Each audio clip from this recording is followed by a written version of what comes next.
To finally feel rich, you must first understand how little you actually need. To find true freedom, you must see the prison you've built from your own desires. This is the great spiritual paradox, and it is perfectly illustrated in a tale about a farmer who ran himself to death to acquire a kingdom of land, only to discover that his real and final need was for a space just 6 feet long. This is an invitation to step off the modern world's treadmill. We live in an age that worships the chase. We are taught from birth to desire more, to achieve more, to accumulate more. Our lives are a series of ever-receding finish lines. Get the good grades to get into the good school, to get the good job, to get the promotion, to get the bigger house, to get the nicer car, to get the next thing and the next and the next. We are running a frantic race, breathless and exhausted, fueled by the quiet terror that if we stop, even for a moment, we will be left behind. We call this ambition. We call this progress. We call this success. The ancient sages and mystics of the heart called it by another name, a disease. It is the sickness of the insatiable self, the hunger of an ego that can never be filled. And they understood that the only cure is not to run faster, but to stop running altogether and ask a single, terrifying, and ultimately liberating question: how much is enough? To guide us toward the answer, we must journey to the vast, open plains of a story so powerful it was famously retold by the great Russian novelist Leo Tolstoy. It is the story of a simple farmer named Pahom. His story is not an ancient relic. It is a terrifyingly accurate mirror of our own modern lives. In his desperate, breathless race against the sun, we will see our own reflection, and in his final tragic collapse, we may just find the wisdom to save ourselves. Pahom was a simple farmer, content in his own way, but haunted by a single thought: if only I had more land, I would fear nothing, not even the devil himself. His life was a constant struggle against the limits of his small plot.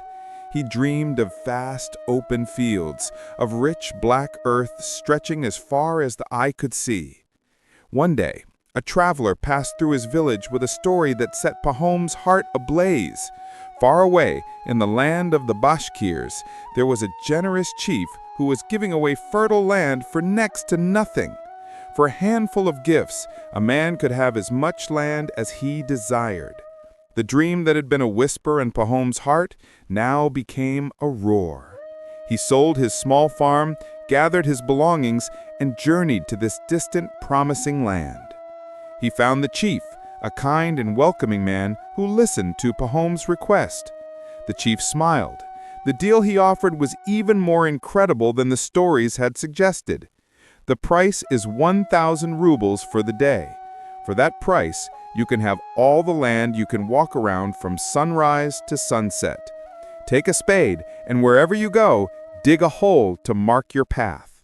All the land inside your circle will be yours. But there is one condition. You must return to the exact spot where you started before the sun sets. If you do not, you lose your money and the land. At the first hint of dawn, Pahom was at the starting hillock. The chief placed his hat on the ground to mark the spot. The villagers gathered, their faces lit by the rising sun. As the first rays spilled over the horizon, Pahom set off, walking briskly, his spade over his shoulder. The land was magnificent, better than his wildest dreams.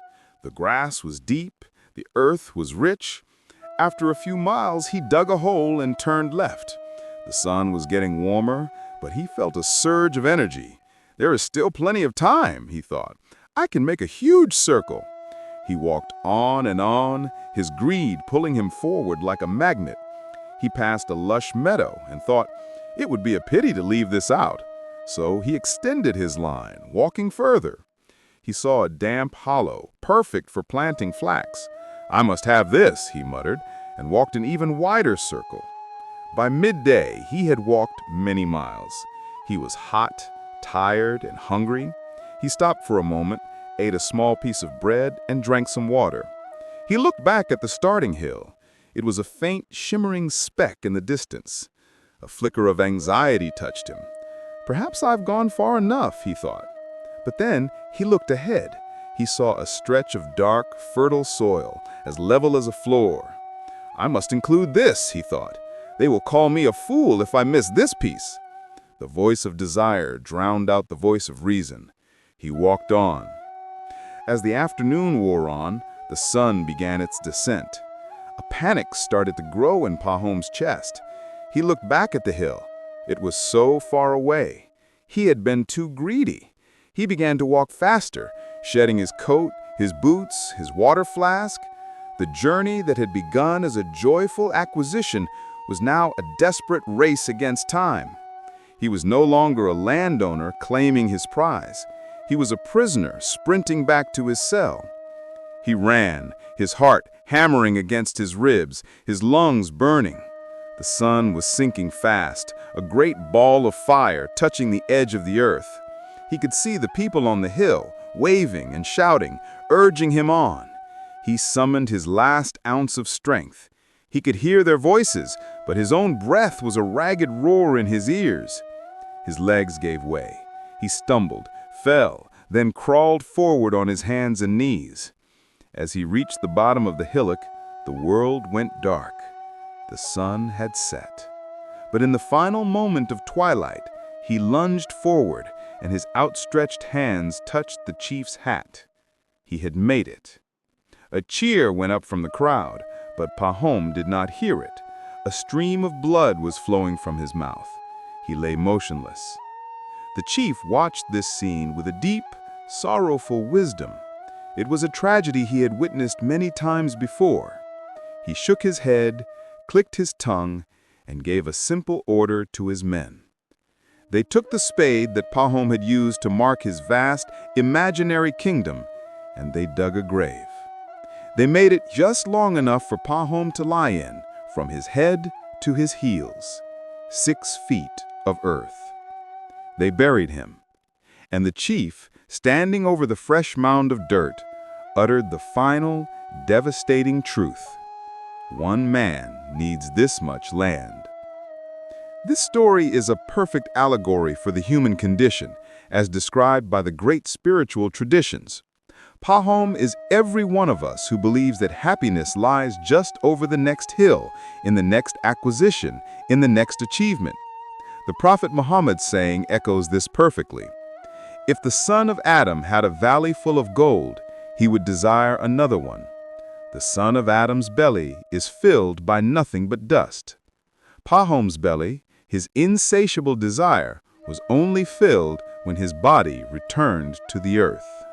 And the Quranic verse frames Pahom's entire frantic day as the very definition of worldly life, a game, an amusement, a boast, a competition for more. It is like a crop that flourishes after a rain, delighting the farmer, only to wither, turn yellow, and become worthless chaff. Pahom's magnificent kingdom of land, which he possessed in his mind for a single day, became nothing but dust and chaff at the moment of his death. Psychologists today have a clinical term for Pahom's condition, the hedonic treadmill. It describes the human tendency to quickly return to a relatively stable level of happiness despite major positive life changes. You get the promotion, you feel a rush of joy, but within months that becomes your new normal and your eyes are already on the next promotion. You buy the bigger house and for a while it's wonderful. Then it just becomes the house and you start noticing the even bigger one next door. Like Pahom, the horizon of enough keeps moving every time we take a step towards it. We are running, but we are staying in the same place emotionally. Let us bring this parable out of the vast plains and into the close quarters of your own heart. For we are all running our own Pahom's race. The land we chase may not be physical territory. It may be a certain number in a bank account, a specific job title, a particular number of followers on social media, or the validation of a certain group of people. I invite you to pause in your own race for just a moment. Close your eyes. Take a breath that is not a gasp for more air, but a slow, intentional act of being. Now ask yourself with radical honesty, what is the land that I am chasing? What is the more that I believe will finally make me feel secure, happy, and complete? Name it in your mind. And now, imagine you have it. You have achieved it. The race is over. You have reached the hillock. Feel the momentary relief, the flash of triumph.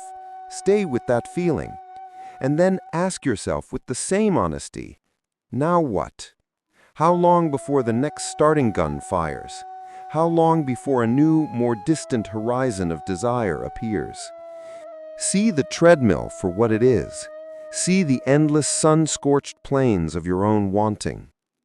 The story of Pahom does not teach us to abandon all ambition. It teaches us to question the object of our ambition. The antidote to Pahom's disease is not laziness, but a profound shift in orientation. It is the practice of sufficiency.